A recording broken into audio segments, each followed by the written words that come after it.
OVNIs e extraterrestres sempre causam arrepios e uma sensação de suspense inigualável quando nós os retratamos dentro deste quadro, ao qual nós já estamos exibindo há mais de 2 anos.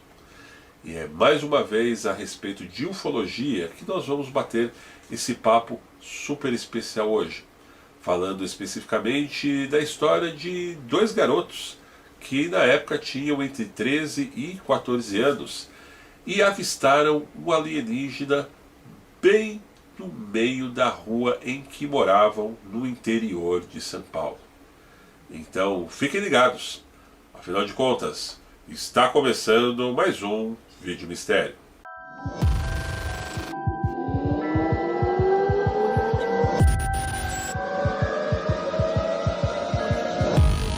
Bem, meus amigos, o relato que nós contaremos a seguir foi enviado por mais um inscrito aqui do canal, a exemplo de tantos outros que nós já trouxemos aqui. E ele pediu para que fosse chamado apenas de Pedro, para que tenha sua identidade preservada. E tudo aconteceu na cidade de Biritiba-Mirim, que fica no interior da cidade de São Paulo, muito próximo aos municípios de Mogi das Cruzes, Guararema, Salesópolis, onde existe a nascente do rio Tietê, todas essas cidades que ficam no interior de São Paulo. Corria o ano de 1997. Pedro, na época, tinha apenas 14 anos, enquanto o seu vizinho, Cássio Henrique, como ele revela aqui, tinha 13. Era uma noite muito quente, logo no início daquele ano, como nós dissemos ainda há pouco, de 1997. Ele e seu amigo Cássio Henrique estavam jogando futebol à tarde da noite, já era por volta de 23h30, mas diz que faziam isso habitualmente, principalmente porque os vizinhos não ligavam muito para barulho, mesmo porque as casas eram afastadas uma das outras, e ainda ele detalha que a rua não possuía asfalto. Então os meninos estavam brincando daquele tradicional toquinho enquanto conversavam, quando viram uma estranha luz pousar logo atrás da copa das árvores que ficava bem no final da rua. Eles pensaram que pudesse ser um clarão do melhor estilo farol de carro, ou até mesmo caminhões que passavam muito na rua de trás, por exemplo, e continuaram ali a brincadeira, proseando, falando aquelas coisas de criança, comentando a respeito de times e tudo mais. Quando, estranhamente, eles começaram a ver uma movimentação próximo a essas árvores que ficavam lá no fundo da rua. Eles acharam estranho, mesmo porque, como já era tarde da noite, aquele local não era muito bem frequentado nem durante o dia, tampouco à noite.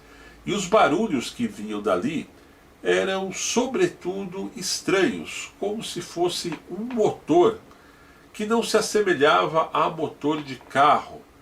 No início eles pensaram até que pudesse ser uma espécie de motosserra, alguém que estava serrando alguma árvore, mas já era tarde demais para estar vendo aquilo.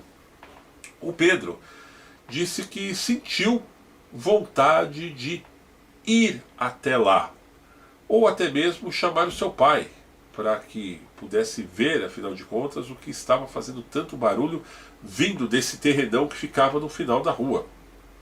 Mas ficou com receio, afinal de contas, o seu pai trabalhava de manhã cedo e já era tarde da noite, com certeza ou ele estava vendo televisão, ou até mesmo já podia estar dormindo. No entanto, ele e o Cássio Henrique, que era o seu colega, como disse ainda há pouco, que tinha 13 anos de idade, pararam de jogar futebol e ficaram muito curiosos para tentar ver o que estava acontecendo ali. Novamente, um clarão ainda mais forte tomou conta daquele local. Então, os meninos se aventuraram até o fundo da rua para tentar ver o que era. Em um curto espaço que não durou nem 10 segundos, eles dizem que levaram um tremendo susto quando se aproximavam ali das árvores que estavam ali no fundo.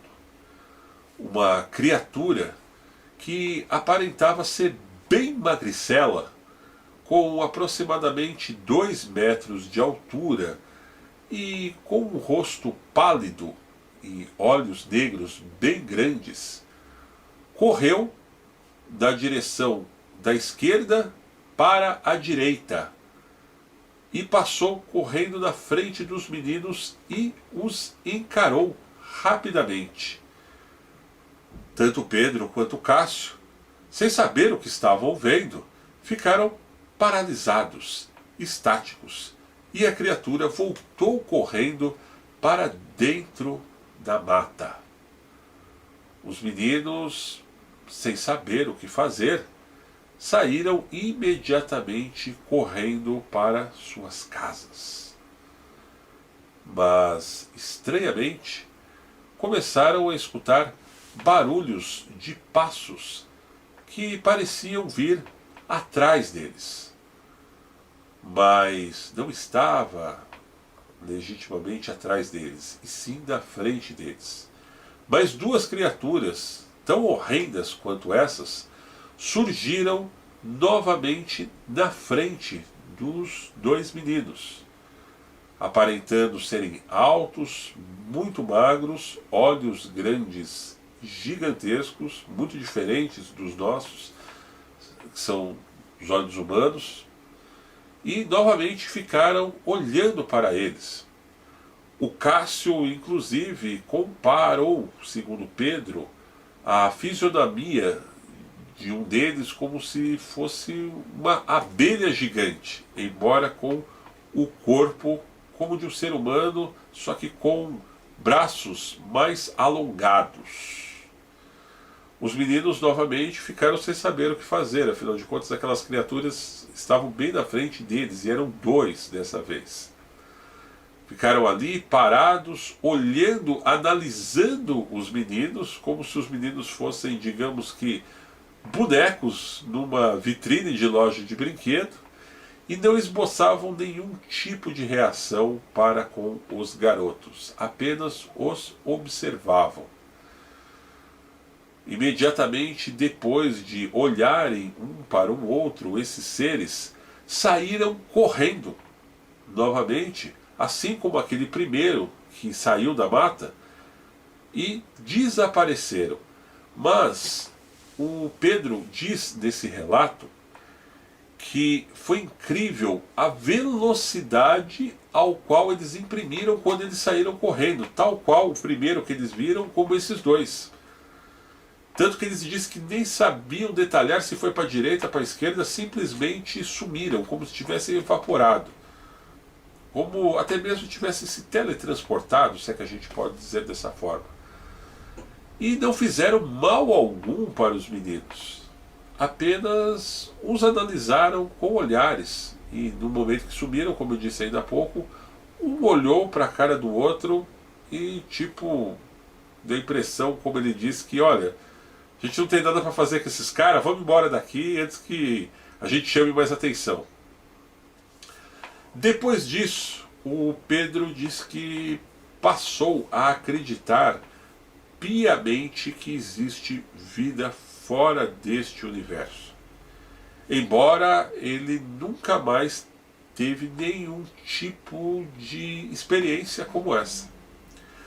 Ele diz, inclusive, que no dia não contou nada aos pais, afinal de contas ele até brinca, dizendo que ficou se beliscando ele e o amigo o tempo inteiro, porque pensaram que estavam sonhando, mas alguns dias depois ele comentou com a mãe, o pai e uma tia. Os pais não acreditaram e nem desacreditaram. somente sugeriram para que os meninos não ficassem mais na rua até tarde, coisa que não foi nada difícil. Afinal de contas, o Pedro disse que nem de dia mais queria ficar, muito menos próximo do final da rua onde ficava esse terreno com essas árvores que ele descreveu. Ele disse que foi passando o tempo, ele foi perdendo o medo e hoje ele encara essa experiência como algo normal que aconteceu, mas que, por um outro lado, felizmente, nada de mal aconteceu nem a ele, nem ao seu amigo. Hoje ele diz que não tem mais notícias do Cássio Henrique, que era seu amigo de infância, muito menos se conversam hoje, diz que nem mesmo por Facebook, diz que ele nunca mais viu o amigo depois que ele mudou de Ibiritiba Mirim 2 anos depois. Mas ele disse que o seu amigo, na época, guardou muito mais receio e medo do que eles viram naquela noite de verão do início do ano de 1997, ali na ruazinha da casa de ambos. Bem, meus amigos, esse então foi mais um relato aqui do quadro Vídeo Mistério.